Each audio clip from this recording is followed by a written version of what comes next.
Halo netizen, ini adalah Toyota Kijang Innova EV.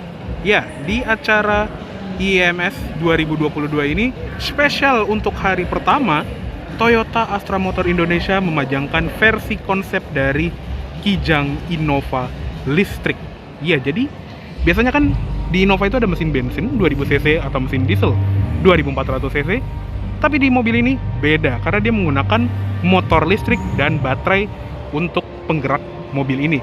Dan Toyota ini sebetulnya bukan mau memproduksi Kijang listrik gitu ya. Ini cuman sebagai showcase gitu loh, kalau mereka tuh menghadapi mobil-mobil listrik tuh dengan sangat serius, dan mereka tuh mau ngasih tahu gitu kalau Toyota tuh sebetulnya bisa bikin mobil listrik untuk pasar Indonesia gitu ya. Jadinya ini adalah salah satu teaser untuk mobil-mobil Toyota kedepannya yang bakalan ada versi elektrifikasi yang dirakit di Indonesia. Tapi sekarang kita fokus ke Kijang Innova EV konsep ini ya. Jadi dia berbasis dari varian Venturer ya, makanya dia ada black cladding di bagian samping body. Dan untuk grillnya dia kayak mobil EV pada umumnya ya. Bukaan grillnya tuh sedikit doang, cuma di bagian bawah sama di bagian atas sini. Dan khasnya mobil elektrifikasinya Toyota, dia ada aksen biru di logo triple ellipse-nya.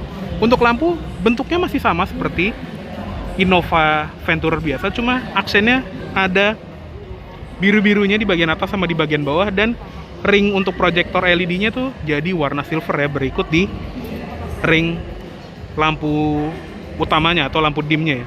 Tetap ada lampu LED DRL di sisi dalam. Di bagian samping ada lampu sein yang covernya itu jadi warna putih ya, atau warna body seperti ini. Kalau biasanya kan warna hitam. Ada sensor parkir di bagian depan dan lampu kabut tetap LED.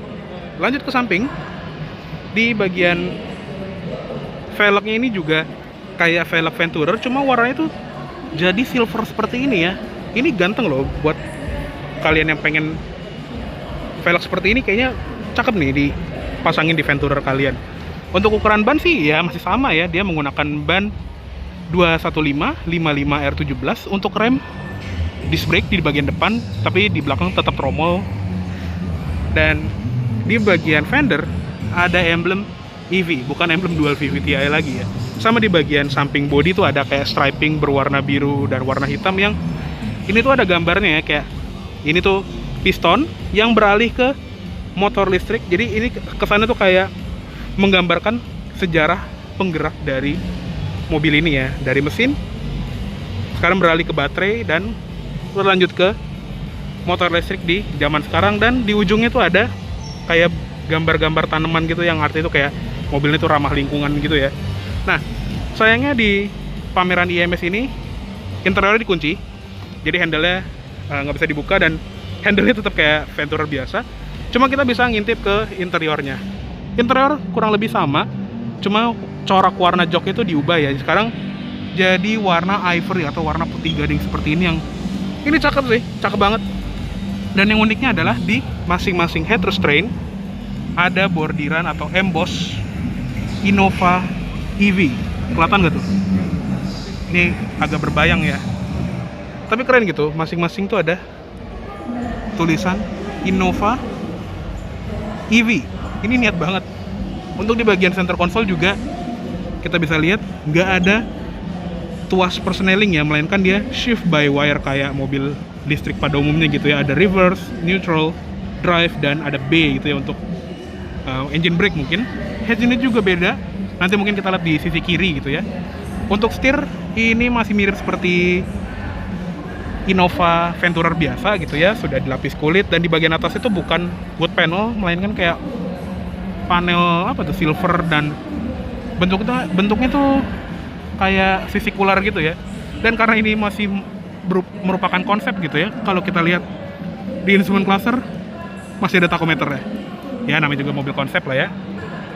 Tetap ada engine start stop button, dan untuk spion juga ya standar Innova lah ya, nggak perlu disebutin lagi. Nah, di belakang ini tetap rem tromol, dan kalau kita ngolong itu beneran ada baterainya. Dan kalau kita lihat itu ada kabel oranye khas mobil elektrifikasi. Jadi ada kabel high voltage yang menandakan ini beneran listrik, bukan di dekorasi ala-ala listrik padahal aslinya masih mesin bensin. Enggak, ini beneran listrik. Dan di bagian pilar D ada stiker Kijang Innova EV. Lanjut ke eksterior belakangnya. Ini juga lampunya diubah. Sekarang lampunya itu jadi clear lens seperti ini. Udah nggak ada mika merahnya lagi. Dan kalau kita lihat ya, lampunya tuh beneran LED. Jadi mengutamakan efisiensi sekarang, walaupun ya lampunya tuh kelihatan kayak bukan bawaan, itu kayak lampu aftermarket biasa. Dan di belakang ada emblem elektrik khas Toyota. Di sebelah kiri ada emblem Innova dan ada logo triple ellipse yang ada aksen birunya. Di bagian belakang ini juga masih mirip Venturer banget ya. Ada garnish hitam gloss di bagian atas sini, terus ada wiper di fogger belakang, dan di bagian atas juga ada spoiler yang two-tone. Jadi di bagian dalamnya itu dia warna hitam gloss dan ada hammer stop lamp. Di bagian atas antena itu shark fin. Wah, atapnya warna hitam. Jadi kesannya kayak ada panoramic sunroof gitu ya. Di bagian bumper belakang juga ada black cladding kayak Venturer biasa, dan ada sensor parkir 4 titik. Ada reflektor di kanan dan kirinya juga. Dan kalau kita lihat ke kolong, dia nggak ada knalpotnya ya. Jadi ini beneran listrik. Nah, kalau kita lihat ke samping kiri, ini emang nggak dibuka, tapi di dalam sini tuh udah nggak ada tangki bensin yang kita colokin corong bensin gitu ya. Ini jadi charging port, dan di video penjelasan dari Innova EV juga ya dijelasin gitu kalau ya ini udah bukan mobil bensin lagi atau mobil diesel, ini mobil listrik. Dan kalau kita lihat ke interior depan sih ya kurang lebih masih mirip lah ya. Cuma yang beda tadi interior berwarna ivory, ada emboss Innova EV di bagian head restraint, head unit baru yang ada tampilan untuk sistem elektrikalnya, sama di bagian center console itu ada panel EV yang biasanya ada mode berkendara, dan ada tombol on off tuh ya di sebelah kanannya, yang entah fungsinya untuk apa, tapi pastinya ada fungsinya lah ya. Oke, kayaknya cukup segitu dulu untuk review dari Toyota Kijang Innova EV konsep 2022 ini. Mohon maaf apabila ada salah kata-kata atau dalam penyampaian review. Terima kasih banyak telah menonton. Sampai jumpa di video selanjutnya.